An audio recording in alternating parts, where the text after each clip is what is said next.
Halo semuanya, perkenalkan saya Siti Nurlisa. Di sini saya akan menjelaskan tentang teori organisasi, teknologi dalam organisasi. Penjelasan pertama, saya akan menjelaskan tentang pengertian teknologi organisasi. Teknologi dalam organisasi merujuk pada keseluruhan proses, alat, dan sistem yang digunakan untuk mengubah sumber daya menjadi produk atau jasa. Hal ini mencakup metode teknik yang digunakan untuk mengolah input menjadi output yang diinginkan, serta mesin dan alat yang digunakan dalam operasional sehari-hari. Dalam konteks organisasi juga, teknologi tidak hanya terbatas pada mesin atau peralatan kerja, tetapi juga mencakup pengetahuan, prosedur kerja, dan keterampilan karyawan yang diperlukan untuk melaksanakan tugas-tugas tertentu. Dan menurut Parrow, teknologi mencakup ilmu pengetahuan, alat teknik, dan kegiatan yang digunakan untuk melakukan transformasi input menjadi output. Di sini saya juga akan menjelaskan tentang definisi teknologi. Teknologi adalah penerapan pengetahuan ilmiah untuk mencapai tujuan praktis dalam kehidupan manusia. Menurut Rosenzweig, teknologi adalah organisasi dan aplikasi pengetahuan untuk mencapai tujuan praktis yang mencakup manifestasi fisik seperti alat dan mesin, serta teknik dan proses intelektual yang digunakan untuk memecahkan masalah dan menetapi hasil yang diinginkan. Di sini juga ada tentang jenis-jenis teknologi organisasi. Yang pertama ada teknologi jasa. Teknologi jasa yaitu mengarah pada sistem dan prosedur yang semakin otomatis. Contohnya teknologi jasa yaitu self-service checkout di supermarket. Selain itu juga mungkin ada yang sering menggunakan kayak misalkan di stasiun kita harus mencetak kartu sendiri, mungkin ada seperti itu. Terus yang kedua, aplikasi layanan online seperti Gojek, Grab, Shopee, dan lain-lain. Mungkin di contoh yang kedua ini banyak ya rekan-rekan yang menggunakan aplikasi-aplikasi tersebut.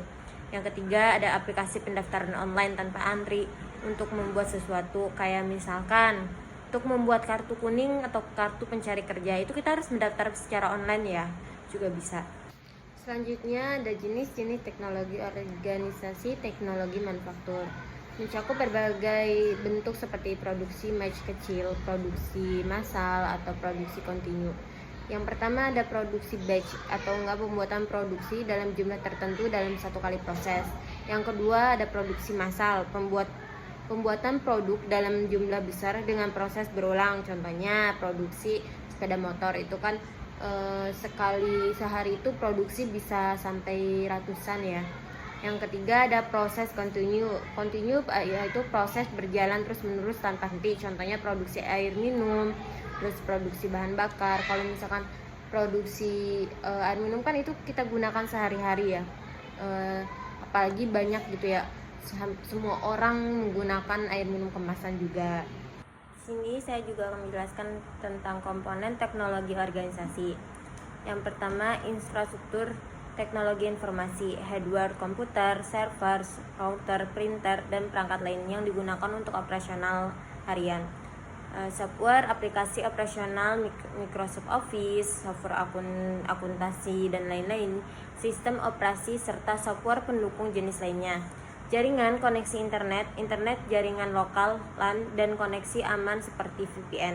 Tanpa infrastruktur yang solid, sistem lain tidak bisa berjalan dengan lancar dan aman. Yang kedua ada sistem informasi manajemen atau SIM. ERP, Enterprise Resource Planning, mengelola seluruh proses bisnis produksi, keuangan, logistik, SDM, dan lain-lain dalam satu sistem terintegrasi. CRM, Customer Relationship Management, mengelola hubungan dan interaksi dengan pelanggan serta mengenali proses peran mereka. SCM, Supply Chain Management, mengatur alur barang, informasi, dan keuangan dari pemasok hingga ke pelanggan. Yang ketiga ada teknologi komunikasi. Teknologi komunikasi berperan penting dalam mendukung kelancaran koordinasi antara anggota organisasi, terutama di era kerja jarak jauh. Teknologi mempercepat pertukaran informasi, meningkatkan kolaborasi tim, dan mendukung produktivitas. Ya contohnya kayak email, terus Outlook, Slack, video, conference Zoom, Google Meet, Microsoft Teams platform. Mungkin sebagian besar ada yang ngalamin tuh ketika COVID waktu itu kayak kita tuh terhubung melalui Zoom, terus Google Meet kayak gitu. Apalagi kalau misalkan yang melakukan kegiatan belajar gitu dengan menggunakan e-learning gitu ya. Selanjutnya ada komponen teknologi organisasi.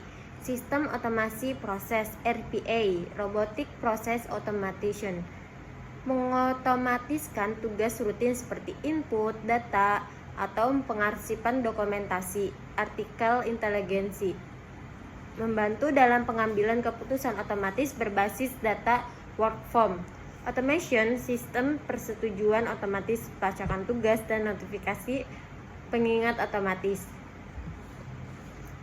Berikut selain itu juga ada manfaat teknologi organisasi. Yang pertama ada efisiensi operasional, contohnya sistem absensi digital menggantikan sistem absen manual, otomatisasi laporan keuangan dengan software akuntansi, aplikasi manajemen proyek untuk monitoring pekerjaan tim. Manfaatnya, waktu pengerjaan lebih cepat, human error berkurang, biaya operasional lebih rendah. Di sini kayak misalkan ada sistem absensi digital menggantikan absensi manual. Contohnya mungkin sebagian besar ada yang menggunakan tap ID card untuk absensi, atau bahkan ada yang menggunakan sidik jari. Bahkan ada juga yang menggunakan dengan aplikasi yang ada di handphone kita, sehingga kita bisa absen dengan mudahnya lewat handphone yang sudah terhubung dengan aplikasi absensi. Di sini manfaat yang kedua ada peningkatan kolaborasi tim. Google Drive, contohnya ada Google Drive atau OneDrive untuk berbagai file secara real time, Slack atau Microsoft Teams untuk komunikasi antar divisi, Trello, Asana atau Notion untuk kerja kolaboratif. Manfaatnya, informasi tidak terhambat antar departemen, semua anggota tim dapat update dan berkontribusi kapan saja. Hal ini bisa digunakan ketika kalau misalkan kita ada di luar kota, kita tiba-tiba mau meeting nih, ternyata kita nggak bisa harus tiba-tiba datang langsung ke kantor. Kita bisa join menggunakan dengan Google Drive, atau enggak misalkan kita juga bisa menggunakan Zoom Meet kayak gitu. Google Drive kan kalau misalnya filenya kita tidak tertinggal file apa saja nih yang dibahas di hari itu gitu. Di sini ada juga contoh penerapan teknologi organisasi. Yang pertama ada startup, perusahaan rintisan digital. Contoh penerapan menggunakan cloud computing untuk menyampaikan dan mengakses data kapan saja. Manfaatkan tools kolaborasi seperti Slack, Trello, dan Notion untuk manajemen proyek menggunakan analitik sederhana untuk memantau pertumbuhan user dan performa produk. Manfaatnya adalah cepat dalam iterasi dan pengembangan produk, terus operasional masih bisa berjalan meskipun tim tersebar di berbagai lokasi gitu, sesuai dengan yang tadi saya bilang. Bisa menggunakan Zoom Meet, atau juga kita bisa berbagi menggunakan Google Drive untuk dokumen-dokumen meeting tersebut gitu. Di sini ada tujuan teori organisasi. Yang pertama ada memahami struktur dan desain organisasi. Teori organisasi membantu menjelaskan bagaimana struktur organisasi seperti hierarki, pembagian tugas, dan sistem koordinasi dibentuk dalam bagaimana itu mempengaruhi kinerja kita.